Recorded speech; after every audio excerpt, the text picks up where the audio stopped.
Olá, esse episódio do Manifesto do Clube Militar está se transformando numa verdadeira crise como as que havia no passado, quando o Clube Militar tinha uma grande importância política, quando lançava esses manifestos, essas declarações. Os militares da reserva reunidos no Clube Militar não têm objetivamente grande importância, porque são senhores aposentados que não comandam tropas nem armamentos, mas, sobretudo no passado, tinham mesmo essa capacidade de ecoar certas insatisfações e rumores que havia entre os militares da ativa. O que aconteceu recentemente foi que os militares em geral e os militares da reserva também ficaram bastante descontentes com uma declaração da ministra Rosário, secretária dos Direitos Humanos, segundo a qual seria possível que os trabalhos da Comissão da Verdade resultassem em punições. Então, como os militares da ativa não podiam falar, os militares da reserva lançaram esse manifesto, um manifesto inusitado, um manifesto interclubes, porque reunindo a posição dos militares da reserva das três Forças Armadas, desautorizando o governo Dilma, na medida em que a presidente Dilma havia declarado, ainda na época da campanha, que em seu governo não haveria revanchismo. E as declarações, então, da ministra Rosário e de outras pessoas do governo estariam desautorizando essa posição oficial da presidente Dilma. Esse manifesto gerou uma reação inusitada do governo Dilma, porque imediatamente o ministro da Defesa, Amorim, determinou, através dos comandantes militares, que o manifesto fosse retirado do site do Clube Militar, onde ele foi inicialmente divulgado. E, surpreendentemente, o manifesto foi realmente retirado do site. Eu digo surpreendentemente porque no passado o Clube Militar tinha uma espécie de licença para falar mais ou menos o que quisesse, e esse tipo de desautorização não era frequente, a não ser em crises muito graves.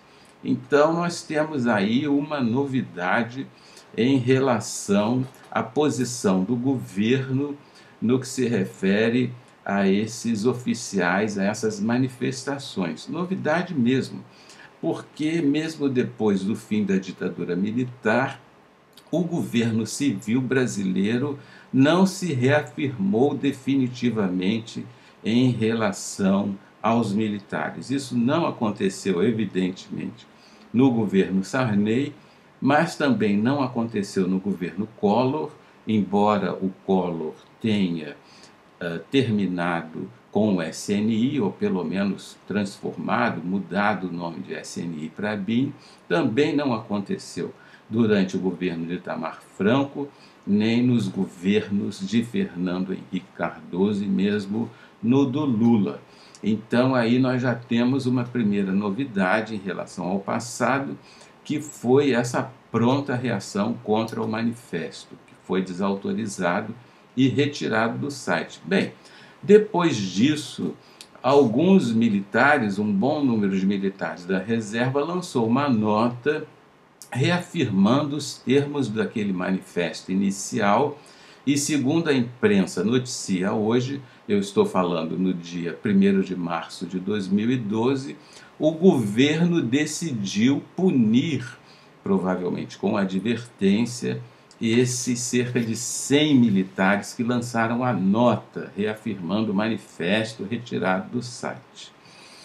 Então nós temos aí alguma coisa bastante nova, como eu já disse, essa afirmação da preponderância do poder civil sobre os militares, que se confirmar, caso haja mesmo essas punições, será uma novidade no cenário político brasileiro. Vamos aguardar para ver se isso se confirma mas aí nós teríamos de fato uma novidade, e eu diria que uma novidade positiva. Essa crise, portanto, pode ser uma crise afirmativa de afirmação da democracia brasileira. Um outro aspecto é a questão das punições. Será que a ministra Rosário está certa ao falar em possibilidade de punições? Eu até já comentei esse assunto aqui em outro vídeo do Brasil Recente. O que acontece? A Comissão da Verdade realmente não tem poderes punitivos. Ela tem a missão de averiguar as graves violações de direitos humanos que houve durante o período da ditadura militar. Averiguar no sentido de esclarecer completamente os fatos, de apurar o que de fato houve, mas não de punir. Entretanto, como eu já disse em outras ocasiões, a realidade nem sempre se desenvolve conforme o que estabelece a lei. Fatos novos podem acontecer. Por exemplo, se a Comissão da Verdade encontrar muitos dados novos, revelar fatos que de alguma maneira mobilizem a sociedade brasileira, as coisas podem evoluir diferentemente.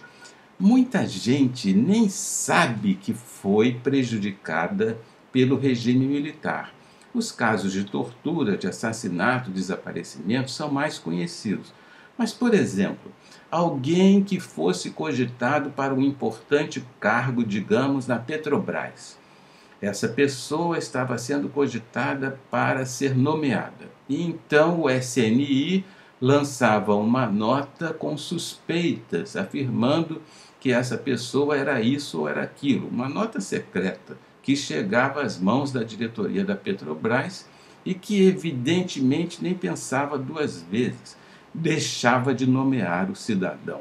Essa pessoa pode nunca ter ouvido falar desse prejuízo que sofreu em sua carreira política, em sua carreira profissional. Então, fatos como esses, além dos fatos graves da tortura, dos assassinatos, podem vir à tona e podem chocar a sociedade brasileira em função de seu número, pois se trata de um mito a ideia de que a ditadura militar não foi tão violenta assim.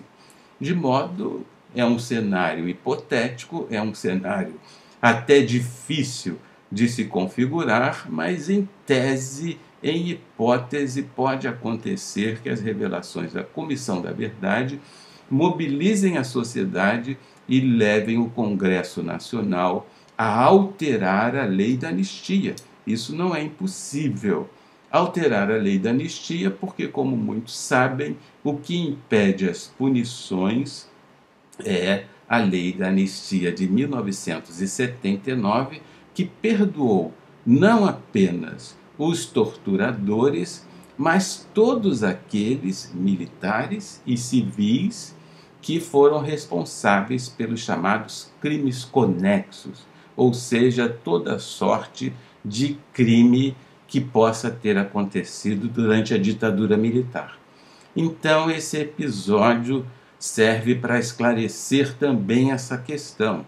A Comissão da Verdade não pode punir, mas o futuro a Deus pertence. E se a sociedade brasileira, por acaso, se mobilizar com os resultados dos trabalhos da Comissão da Verdade, se forem bem conduzidos e se, sobretudo, pesquisarem a fundo a documentação sigilosa que ainda é desconhecida da quase totalidade da sociedade brasileira, pode sim haver punições nos termos em que eu mencionei. Então, o episódio do Manifesto dos Clubes Militares, vamos continuar acompanhando, porque se as punições vierem, elas servirão não apenas para registrar uma eventual advertência a militares aposentados, que hoje em dia não têm mais grande importância política, mas para reafirmar o poderio civil da sociedade brasileira em relação aos militares, que têm funções importantes nas sociedades democráticas contemporâneas, e certamente entre elas não está a possibilidade de se manifestar quanto ao encaminhamento das questões que dizem respeito à sociedade civil. Até o próximo vídeo.